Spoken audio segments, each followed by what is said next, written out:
베이스를 연주하면 베이스 스피커가 이게 좋으면은요, 여러분 5명 심동이 자르르 와서 그 소리를.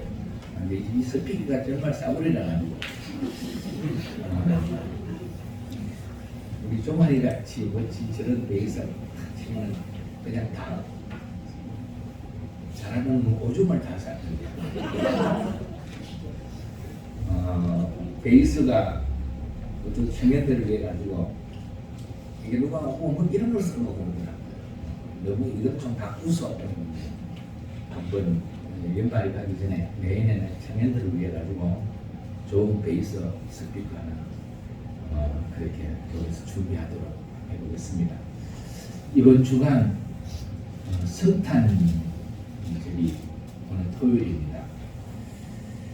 성탄절은 하나님의 아들이신 예수님께서 사람의 몸을 입고 이 땅에 오신 그러한 절기지 않습니까? 오셨다는 것은 뭔가 목적이 있어서 오신 겁니다. 그냥 우연히 어쩌다 보니까 그렇게 온 그런 것이 아니라 어떤 분명한 목적을 가지고 예수님이 이 땅에 오셨는데, 예수님이 이 땅에 오신 목적을 오늘 성경 말씀 7절과 9절에 보면은 하나님의 뜻을 행하려고 오셨다 이렇게 기록하고 있지 않습니까?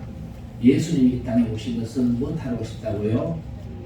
하나님의 뜻을 행하려 오셨다. 이제 하나님의 뜻이 무엇인가 하면은 하나님의 형상대로 지음을 받은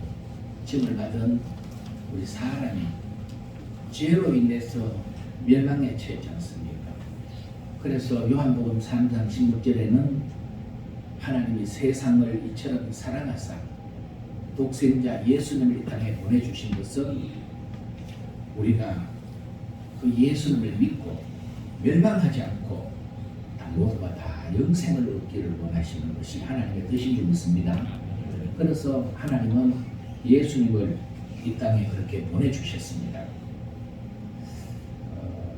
먼저 하나님께서 구원 역사를 이루기 위해서 선택한 민족이 유대 민족입니다. 이스라엘 민족. 그들에게 하나님의 말씀을 주셨고 그 말씀을 다른 걸로 표현하면 율법이라고 그랬죠. 이 유대인들은 그 율법을 받은 그런 백성으로서 그 율법을 소중히 여기고 이 율법을 지켜서 그렇게 하나님의 뜻을 이루려고 하지만 이런 사람이 사는 세상에는 옛날이나 지금이나 이 율법이 필요합니다. 그러나 율법으로 하나님의 뜻이 이루어지는 건 아니라는 사실입니다. 율법을 지켜서 구원받을 사람은 있다 없다? 없다는 것입니다. 율법. 성경 한번 읽어보시겠습니까? 이 율법으로 사람이 어렵게 되고 재산 받는 것이 아니기 때문에 히브리서 10장 1절 우리 그 점자 성경에도 내가 그 성경 구절을 넘어왔는데 너무 거기에 얽매이다가 들어야 될 말씀도 놓칠 수가 있으니까 이제 뭐 보시는 분들이 하면 그냥 그대로 보면 되는데 어쨌든 같이 이렇게 한번 보십시다. 히브리서 10장 1절 시작. 율법은 장차 올 좋은 일의 그림자일 뿐이요 참 형상이 아니고 해마다 늘 드리는 같은 제사로는 나아오는 자들을 언제나게 할 수 없느니라. 율법으로 드리는 제사, 율법의 핵심이 하나님 앞에 제사 드리는 것이고 수많은 속죄제, 희생제물을 드렸지만 그 제물로 우리가 온전하게 되는 것이 아니다. 율법으로 어렵게 될 수 없다는 것을 말씀하고 있습니다. 율법은 앞으로 올 좋은 일의 그림자일 뿐이지 참 실체가 아니라고 그렇게 말하고 있지 않습니까? 그래서 율법은 누구의 그림자냐 하면은 율법이 누구의 그림자겠습니까? 실체로 오시는 예수님의 그림자라는 사실입니다. 그래서 예수님은 하나님의 뜻을 이 땅 가운데 이루려고 행하려고 오신 실체이십니다. 선지자들은 하나님의 보내심을 받아서 바로 많은 예언의 말씀을 하나님의 백성에게 전했습니다. 그런데 그 선지자를 통해서 구원자 예수님이 이 땅에 장차 오실 것을 선지자들은 쭉 예언하고 있지 않습니까? 그 예언대로 예수님께서 바로 세상에 오셨고 세상 죄를 지고 가는 하나님의 어린 양이 되었습니다. 오늘 말씀을 보니까 예수님은 짐승의 피로가 아니라 자기 몸으로 단번에 하나님 앞에 들여서 우리 모든 사람을 위해 속죄하시고 그렇게 하나님의 뜻을 이루셨다고 말씀하고 있습니다. 그러므로 사람이 누구도 스스로 해결할 수 없었던 문제를, 이 죄의 문제를 예수님이 오셔서 완전히 해결해 놓으셨다는 사실을 믿으시면 아멘. 네. 그러므로 우리는요 오직 한 가지 잘해야 될 게 있습니다.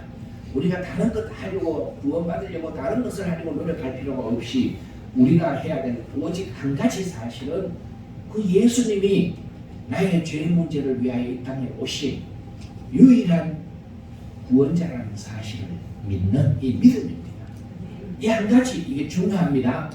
다른 거는 좀 부족해도 괜찮아요. 그러나 예수 그리스도만이 나의 구주가 되신다는 이 한 가지 사실을 믿고 믿음으로 예수님을 붙드는 사람은 복중의 복을 받은 사람이 되는 것입니다. 예수님을 잘 믿는 것이 이게 우리는 복중의 복인 줄 알아야 돼요. 복중의 복은 뭐 돈벼락 맞는 것 뭐 이런 게 복이 아니고 예수 잘 믿는 것이 복이다. 옆에 분들 한번 성도님 예수님 잘 믿는 것이 진짜 복입니다. 한번 확실하게 우리가 이걸 도장을 찍어야 확실히 도장을 찍고 목사도 하고 해서 정말 예수님 잘 믿는 것이 복중의 복입니다. 교회를 수십 년 다녀도 또 수없이 많은 예배를 드려도 예수님을 놓쳐버리고요 습관적으로 그냥 예배드리고 습관적으로 기도하고 이러는 종교인들이 없지 않아 참 많습니다. 그런 종교인들이 되면은 예수님 실컷 믿어도 내 안에 내 삶에 진짜로 하나님이 주시고 가시는 그 복을 우리는 놓치고 살 경우가 너무 많습니다. 예수님 한 분 바로 예수님 잘 우리가 믿으면은 내 안에 예수님 닮아가는 그런 흔적들이 내 삶 가운데 계속 이루어져 가고 그래야만 그것으로 인하여서 하나님께 영광이 되고 내 삶은 우리 자신은 정말 복된 인생이 된다 하는 사실입니다. 그래서 예수님은 하나님의 뜻을 행하려고 이 땅에 오신 분이시다. 하나님의 뜻을 행하려고 이 땅에 오신 분은 오직 예수님 외에 예수님만이 이 일을 이루셨다. 그것은 이미 오래전부터 율법을 통해서 선지자를 통해서 하나님이 계속 말씀하시는 것을 예수님께서 오셔서 완전히 이루셨다 하는 것이 성경이 우리에게 가르쳐주는 중요한 핵심이라는 사실을 아십시오. 이제 예수님께서 이 하나님의 뜻을 행하려고 이 땅에 오셨을 때, 오셨을 때 2000년 전 그때의 상황을 성경 몇 군데는 마태복음이나 누가복음이나 이런 데서 보면 쭉 기록하고 있는데 누가복음을 기록한 누가는 직업이 의사였습니다. 의사는 아마 직업상 보면은 의사는 더 세밀하지 않습니까? 더 많은 것을 살피고 많은 자료들을 가지고 그렇기 때문에 누가는 훨씬 더 세밀하게 예수님 탄생 기사들을 이 땅에 오셨던 그때 정황들을 더 세밀하게 잘 기록해서 우리에게 전해주고 있습니다. 누가복음 1장에 보면은요 그때에 이런 이야기로 시작이 돼요. 제사장 가문 중에 사가랴라는 제사장이 있었습니다. 이 사가랴의 아내는 엘리사벳인데 이 두 사람은 제사장 가문으로서 지켜야 될 도리를 잘 지켜가면서 이제 흠이 없이 하나님 보시기에도 의롭게, 의롭다는 것은 뭐 죄가 하나도 없어서 의롭다 이런 말씀이 아니고 이제 율법을 지켜 살려고 애쓰고 이제 어떻든 하나님 앞에 인정받는 그런 노아처럼 욥처럼 이렇게 그들이 의롭다 의인이다 이렇게 해서 죄가 없어서 의인이라 그런 표현이 아니라 사실입니다. 이 세상의 사람들은 의인은 없나니 하나도 없다는 사실을 성경이 말씀하고 있잖아요. 그러나 그들이 하나님을 의지하고 하나님의 길을 따라 살려고 하는, 그래서 이제 죄에 매이지 아니하고 이렇게 살려고 애썼던 그런 사람들이어서 성경은 그들을 의로운 사람이라 이렇게 표현하고 있습니다. 그런데 이들에게 오랫동안 지속된 고통스러운 문제가 있었어요. 그 문제가 뭐냐면은 제사장으로서 하나님의 뜻대로 살고 애를 썼는데도 이 가정에 자식이 없었습니다. 제사장들의 교과서라고 일컬어지는 성경이 구약 성경 레위기서입니다. 레위기서는 제사에 대해서 제사장들이 어떻게 하나님을 섬길 때 제사를 어떻게 이제 드려야 되고 이런 문제들을 쭉 얘기하고 있잖아요. 거기에 대한 삶, 또 제사장들이 어떻게 훈련을 받아야 되고 무엇을 지켜야 되고 이런 말씀들이 쭉 기록되어 있는데, 거기 보면은 자식 없이 주는 것은 저주받는 인생으로, 그렇게 구약 시대에는 사람이 결혼해서 자식을 낳고 그렇게 행복한 가정을 이루어가야 되는데, 자식이 없는 것은 자식이 없을 수도 있는데 그 당시에 모든 상황은 레위기서에도 자식이 없이 죽는 것은 마치 하나님 앞에 저주받은 그런 사람으로 이렇게 기록이 되어 있습니다. 그러니 이들이 하나님의 뜻대로 살려고 애를 쓰는데도 자식이 없으니까 얼마나 그들이 오랫동안 고통 가운데 지내가고 있었지 않겠습니까? 그런데도 사가랴와 엘리사벳은 하나님 앞에 끝까지 그들의 믿음을 지키면서 하나님의 길을 따라 그렇게 의로움을 지켜가고 있었습니다. 여러분, 여기서 우리가 한 가지 한번 살펴볼 게 있는데 뭐냐면은 의인에게 따르는 고난. 의인이라고 하는 것은 그 개념이 내가 그래도 세상에 다른 사람에게 피해를 주지 아니하고 하나님 보시기에 내가 의롭게 살려고 그렇게 뭔가 믿음으로 살려고 애쓰는 이런 삶이 있는 그런 사람을 말하는데, 이렇게 내가 그렇게 열심히 남에게 피해를 주지 않고 하나님 보시기에도 내가 크게 나쁜 길로 가지 아니하고 그렇게 열심히 살려고 하는데 무언가 내게 있는 고난, 해결되지 않는 내 인생의 문제, 내가 그렇게 열심히 믿음 생활하고 열심히 하나님 뜻대로 살려고 하는데 내 삶에 어떤 묶임은 풀리지가 않는다. 어떤 문제로 인하여 내가 계속 고통을 당한다. 이런 문제를 가지고 있는 분들은요, 성경 모든 부분들을 한번 살펴보십시오. 이런 예가 참 많습니다. 바로 우리가 사가랴에게서도 볼 수 있는 것이 뭔가 특별한 그런 일을 이루기 위한, 나를 통해서 특별한 일을 이루기 위한 하나님의 계획이 있을 수도 있다. 여러분, 그렇게 믿어도 좋습니다. 뭔가 내가 잘못해가지고 내가 고통을 당하는 거는 그거는 잘못에 대한 대가이지 않습니까? 당연히 그렇게 잘못한 사람은 감옥에 가서 그 대가를 치러야 되고 벌금을 물어야 되고 그러지 않습니까?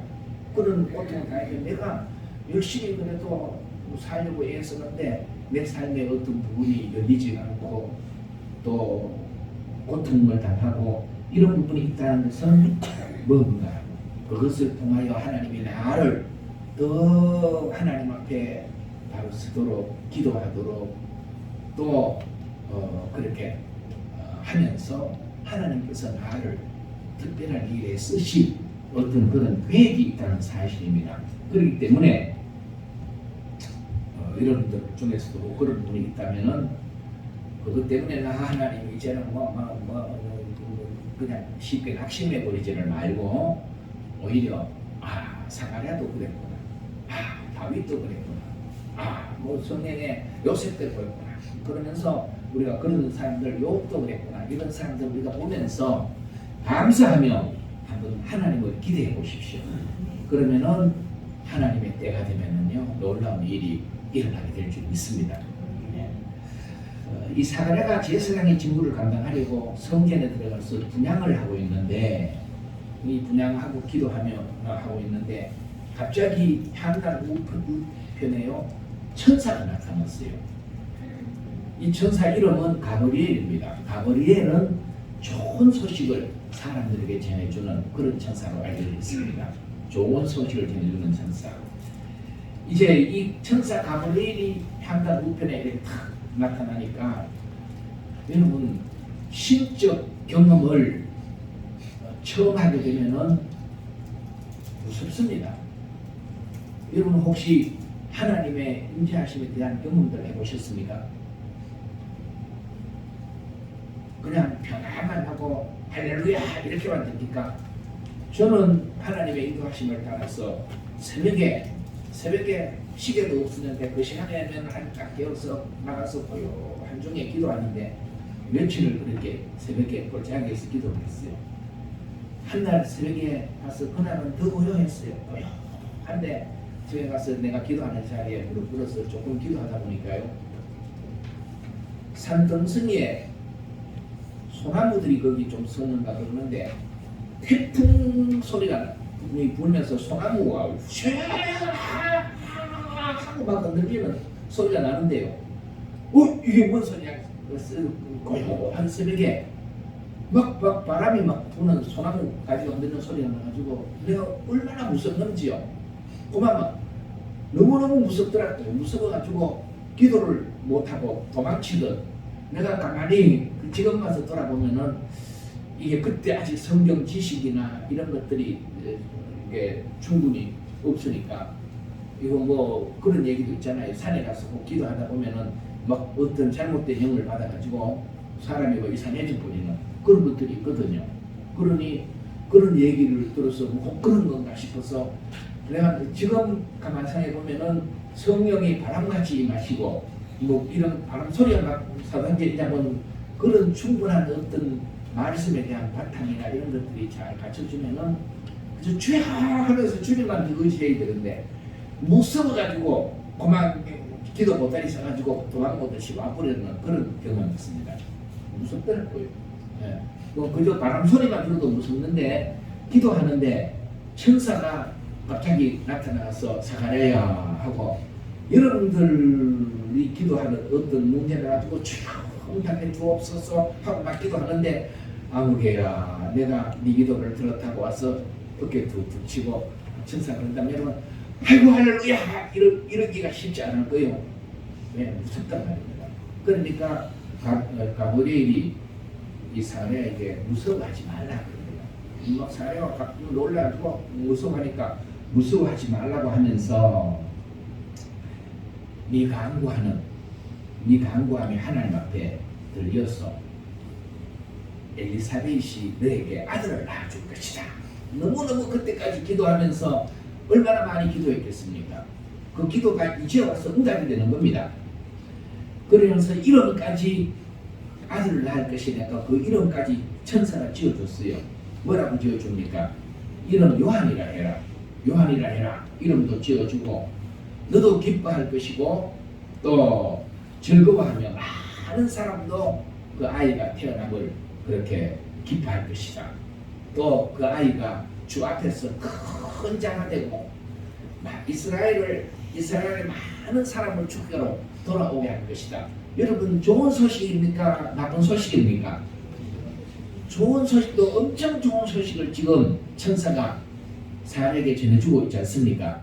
그러면은 이런 그때까지 기도했던 것이 응답되는 그러한 순간인데 너무너무 감격해야 될 것인데 이 엄청난 소식과 기도 응답이 이루어졌는데 사가랴는요 의외의 반응을 보입니다. 이 사가랴가 보인 반응 같이 한번 읽어봅시다. 성경 누가복음 1장 18절 시작. 사가랴가 천사에게 이르되 내가 이것을 어떻게 알리요? 내가 늙고 아내도 나이가 많으니이다. 자, 이 이거 보십시오. 사라의 반응이 지금까지 이제 기도했던 모든 것들 그 이상으로 하나님께서 복된 그런 응답을 사라에게 지금 말씀해 주시는데 사라의 반응이요. 내가 그거 어떻게 알겠냐. 내가 지금 나이가 얼마인데 내 아내도 늙었어. 우리가 벌써 공장문 닫은 지가 언젠데 이러면서 이제 받아들이지를 못합니다. 여러분 사람은요 어떤 상황이 일어나면은 어느 정도 자기 머리로 상상해서 이해가 가능해야 자기 상상이 가능해야 그걸 자기가 이해할 수 있는 그러는데 그만 자기의 그 기준을 초과해 버리면은 그런 일이 벌어지면은요 어떻게 해야 될지 자신도 알지 못하게 되는 겁니다. 그러면은 받아들이기나 하면은 그대로 어떤 그런 일이 일어난다. 내가 이해 안 돼도 하나님이 하시고자 하시는 이런 그런 일이 일어날 수 있구나. 그러면서 그대로 받아들이면은 복된 사람이 되는데 내가 이해 안 된다고 해서 그만 그런 일이 어떻게 일어나겠느냐 하는 불신앙의 상태로 들어가 버리게 되면은 결국은 하나님의 뜻이 이루어져 가지만은 사가라는 그 일로 인하여서 어떤 징계를 받습니까? 사가라는요 기도 응답과 하나님의 징계도 믿지 못하여서 징계도 동시에 받은 사람이 됐어요. 말문이 막혀버리지 않습니까?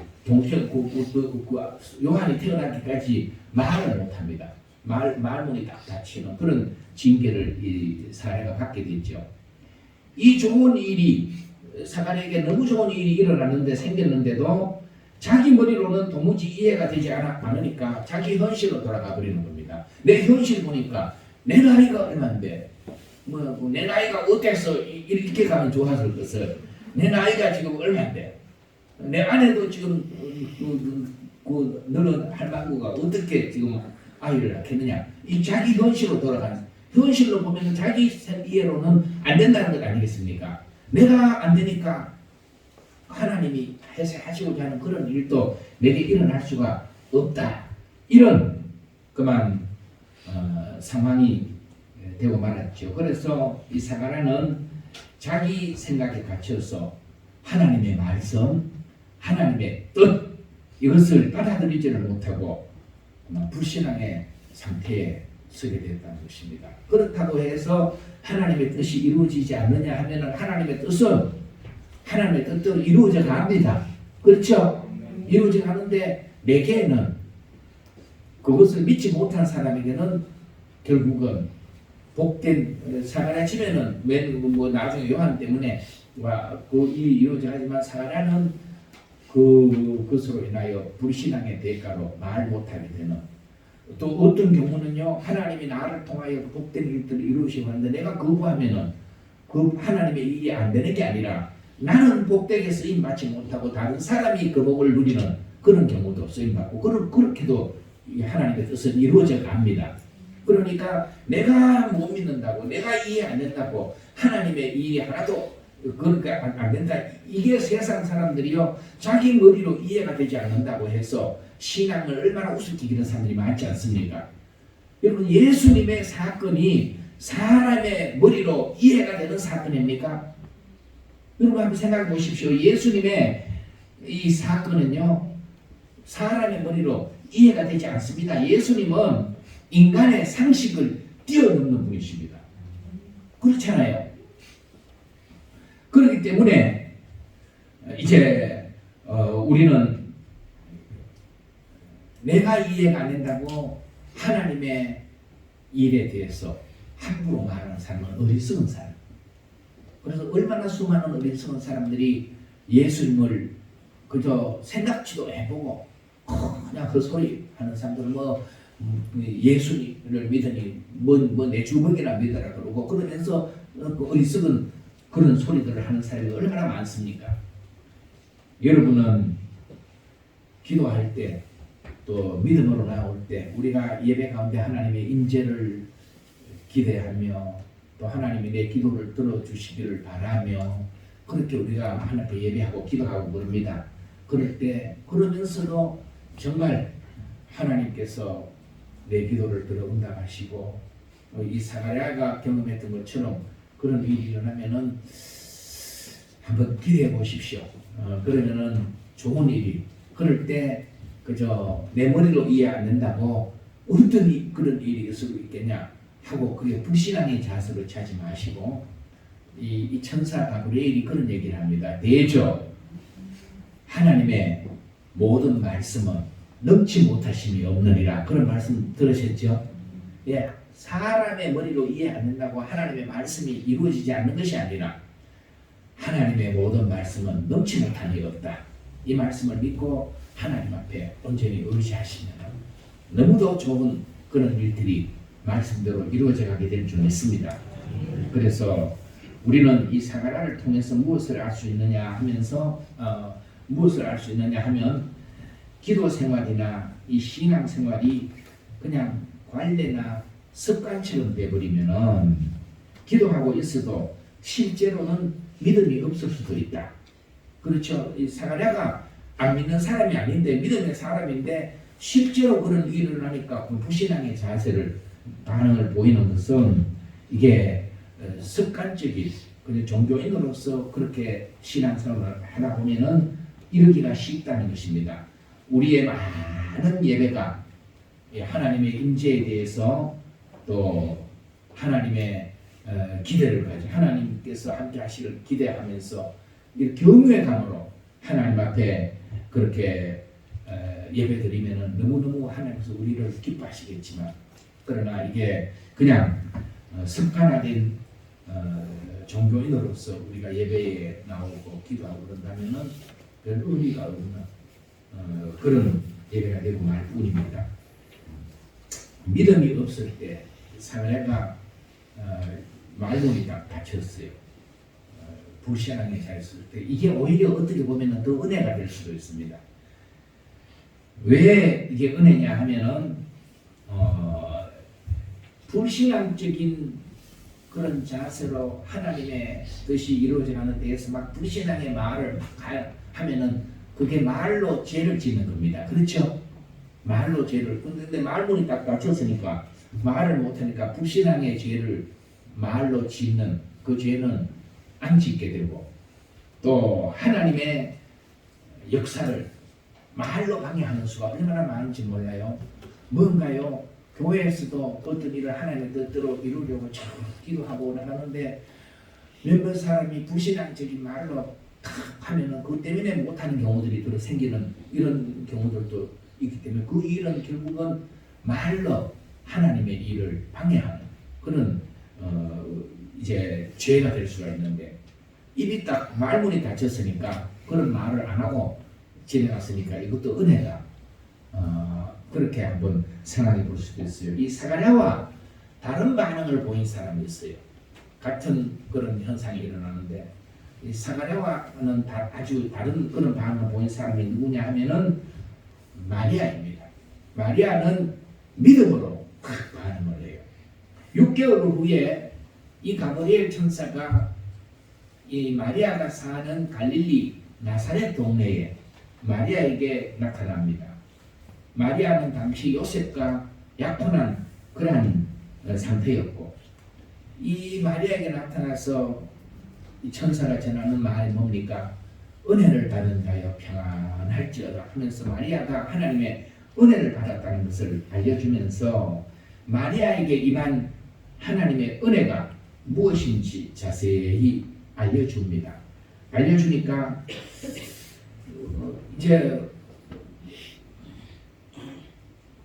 결국 뭡니까? 처녀인 자기가 하나님의 아들을 잉태한다는 임신한다는 겁니다. 그 당시 처녀의 몸으로 임신을 한다는 것은 사회적으로 엄청난 자신에게는 불명예와 더불어서 자칫 생명의 위험까지도 감수해야 하는 이 일이었지 않습니까? 그런데 성경 한번 우리 같이 한번 보실까요? 성경 누가복음 1장 38절 시작. 마리아가 이르되 주의 여종이오니 말씀대로 내게 이루어지이다 하매 천사가 응하니라. 마리아는요 자기에게 임한 하나님의 은혜가 어떤 것이라는 것을 천사가 쭉 알려주니까 마리아의 반응이 주의 여종이 오니 말씀대로 내게 이루어지이다 하면서 자기 머리로는 이해가 돼요. 이 사건이 이해가 안 돼요. 자기가 자기를 아는데 나는 남자를 알지 못하는 사람인데 어떻게 그런 일이 있을 수 있겠습니까?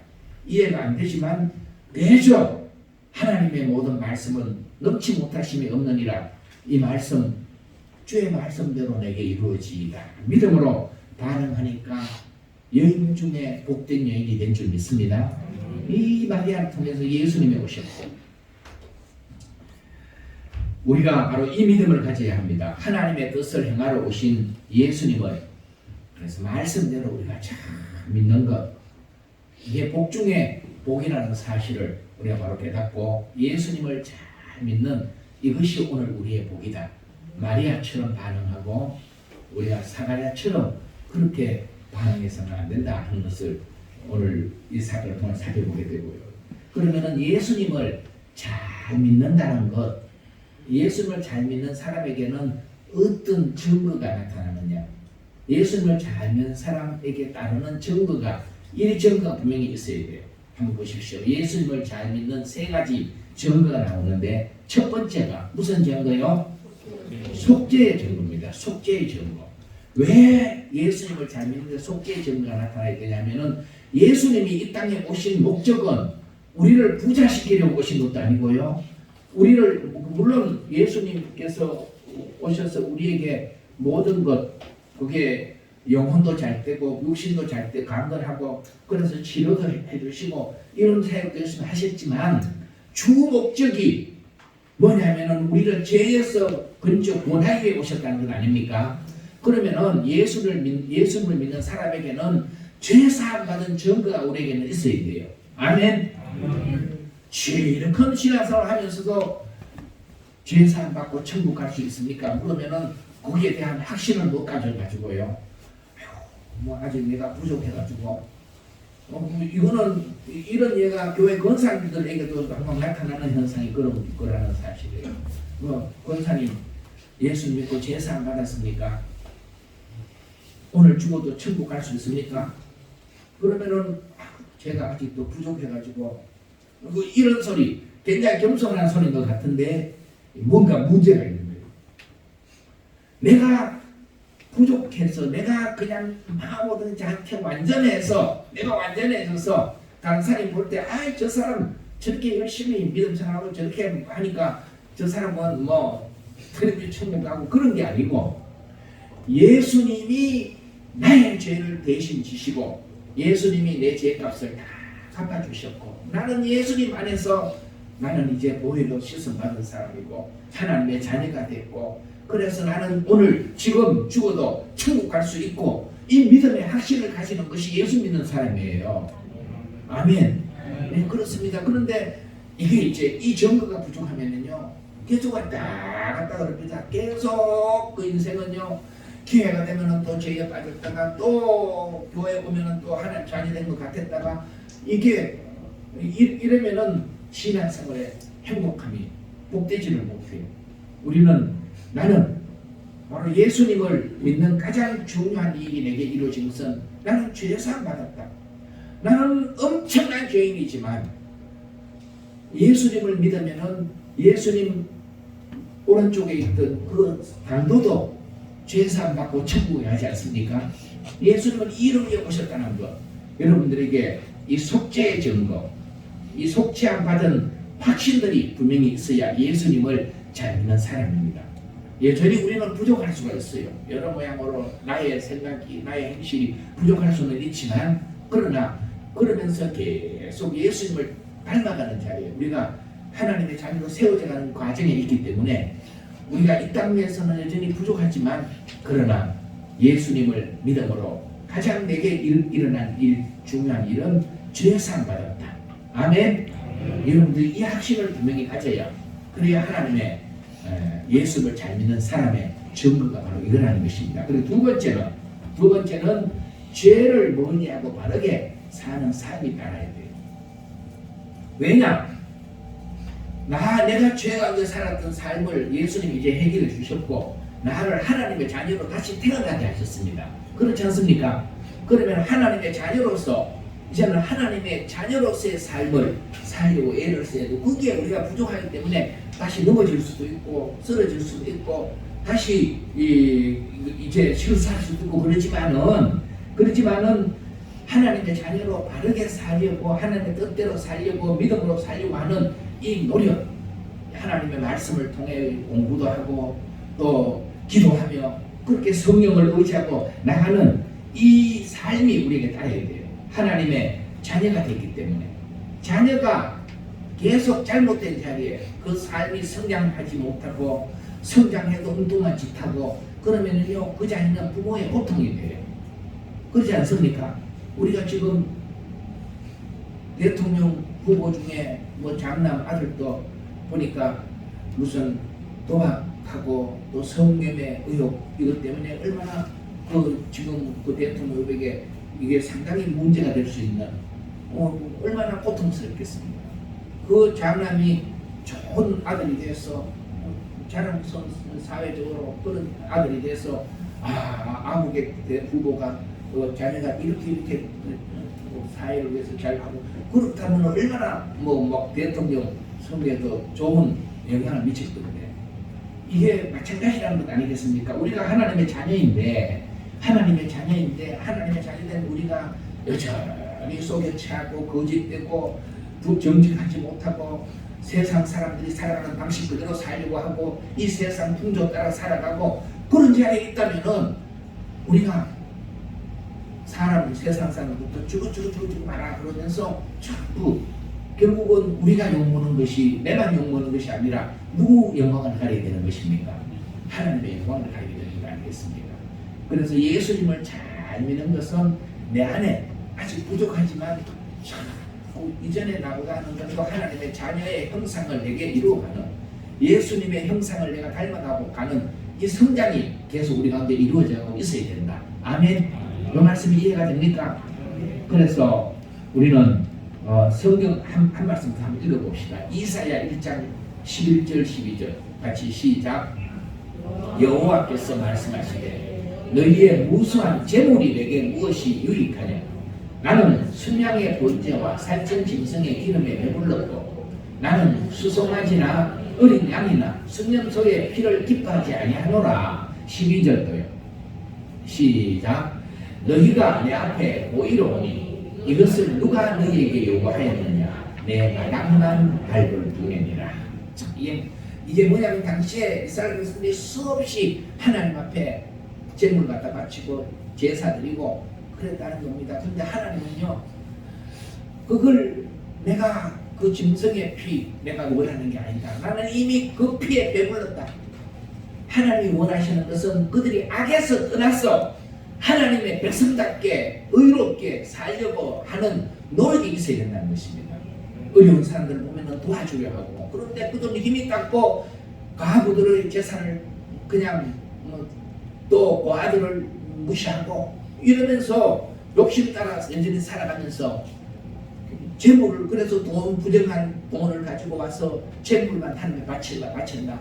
내 마당만 말로 뿐이지 쓸데없는 것이라는 걸 알겠습니다. 오늘 우리가 우리의 삶이 하나님 앞에 믿음으로 살려고 애쓰지 않고 여전히 나가서 믿지 않는 사람들 같이 그렇게 살면서 여기 예배를 드리러 온다.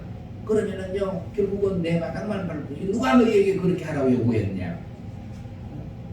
하나님께서 기뻐하지 않는다는 것입니다. 하기 때문에 예수님을 잘 믿는 증거는 예수님을 믿는 사람으로서의 삶을 내 주변 사람에게 보여주는 것입니다. 부족하지만 내가 예수를 믿기 때문에 내가 어제까지는 그랬다 할지라도 오늘부터는 내가 이 믿음으로 말씀으로 주님과 함께 살려고 내가 이런 노력을 해가는 것. 하나님 나는 부족하니까 성령님 나를 도와주십시오. 기도하면서 그렇게 나아가는 사람이 예수 믿는 사람입니다. 아멘. 여러분들이 예수님 모시고 살아가기 때문에 불편한 것이 많습니까? 네, 오늘 가서 어디 한잔 하려니까 예수님이 내 안에 계시는데 예수님 모시고 술집에 가서 예수님 얼마나 불편해 하실까? 예수 믿는 사람은 그런 마음이 있어야겠죠. 그렇지 않습니까? 내 안에 예수님이 있는가 한번 자기를 시험하고 확정해보라 그랬지 않습니까? 예수님이 내 안에 없으면 너희들 흑방이다. 예수님이 내 안에 계셔야 되는데 예수님이 내게 어디 내 마음에도 안 계시고 내 집에도 안 계시고 예수님이 안 보이시면 이게 믿는 사람이 아니라는 것입니다. 예수 믿는 사람은 예수님을 내 안에 영접한 사람입니다. 아멘. 그러면은 그 예수는 무엇이고 내가 뭔가 거짓말을 하려고 하니까 뭔가 속죄치 하려고 하니까 뭔가 그리스도인으로서 하지 말아야 될 그런 짓들을 하려고 하니까 뭔가 예수님께서 야, 니 또 그러냐. 그리고 예수님께서 뭔가 가만 계시겠습니까? 그분도 내 삶의 주인이 되고 하시는 분이신데 그러는데 내가 그 예수님 모시고 야, 여기는 불편해서 안 되겠네. 예수님 불편하시겠네. 그러면은 이게 뭔가 브레이크가 잡혀져야겠지. 예수님이 예수님이야 불편하든 말든 내가 좋으니까 그러면서 그 길로 간다면은 예수님을 무시하는 것이지. 그렇죠? 이게 믿는 정도가 아니라는 것이죠. 마지막으로 세 번째는 예수님을 찾는 세 번째 정도가 끝까지 예수님이 나의 구원자이시다. 예수님이 나의 죄를 사해 주셨다. 나는 하나님의 아들이다. 자녀다. 이 믿음을 끝까지 지켜가는 겁니다. 아멘. 끝까지 지켜가는 것. 조금 믿다가 그걸 그냥 어디 다른 것하고 바꿔버리는 그런 것이 아니라 어떤 상황에서도 이 믿음을 지켜가는 것이 예수 잘 믿는 믿음의 증거라는 것 아니겠습니까? 성경 한번 읽고 마치도록 하겠습니다. 히브리서 10장 35절 36절 시작. 그러므로 너희 담대함을 버리지 말라. 이것이 큰 상을 얻게 하느니라. 너희에게 인내가 필요함은 너희가 하나님의 뜻을 행한 후에 약속하신 것을 받기 위함이라. 여러분, 이 세상은 공중근세자는 마귀가 이 사탄이 지금 농간을 부리고 있기 때문에 점점 이 세상은 갈수록 혼란스러운 혼탁해지는 그런 세상이 될 것입니다. 그러나 하나님의 의가 이런 가운데서 사라지는 것처럼 보여도 그렇지 않습니다. 그런 중에 전해진 소식이 바로 이 땅에 참 소망으로 오신 참 구원자로 오신 예수님의 소식입니다. 역사는 언제나 철저히 여러분 하나님의 주권하에 하나님의 승리 안에 그렇게 이루어져 가고 있다는 사실을 우리는 믿습니다. 성경의 말씀대로 다 이루어져 가고 있습니다. 그래서 이 세상 역사의 드라마의 연출자는 이 드라마의 연출자 바로 누구겠습니까? 연출과 더불어서 총감독은 하나님이십니다. 하나님께서 이 모든 세상 역사를 주관하고 있습니다. 또 이제 출연 배우들은요 이미 여기에 대한 대본이나 무대나 이런 것은 세팅이 완전히 대본도 완성되어 있고 무대도 완전히 세팅되어 있습니다.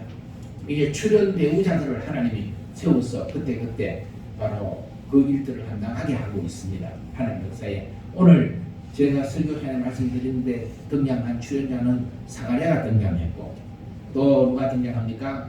마리아가 등장했고 예수님이 이제 하나님의 뜻을 행하신 그러한 오셔서 그 일을 이루셨습니다. 이제 이 시대의 출연 배우는 누구가 되어야 되겠습니까?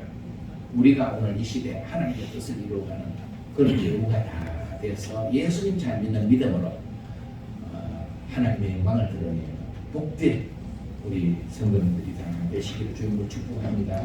하나님 아버지,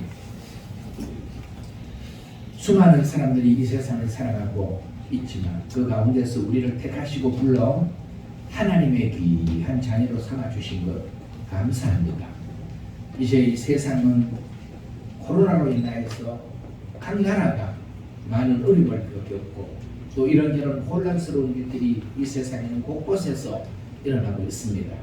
이러한 때를 통해서 우리는 하나님의 말씀을 통하여 오늘 이 시대를 다시 잘 살피고 또 말씀의 거울에 내 자신을 다시 한번 살피고 예수님 하나님의 뜻을 행하려 이 땅에 오신 분이시라는 사실을 바로 깨닫고 예수님 한 분 잘 믿는 저희들이 되게 하여 주옵소서.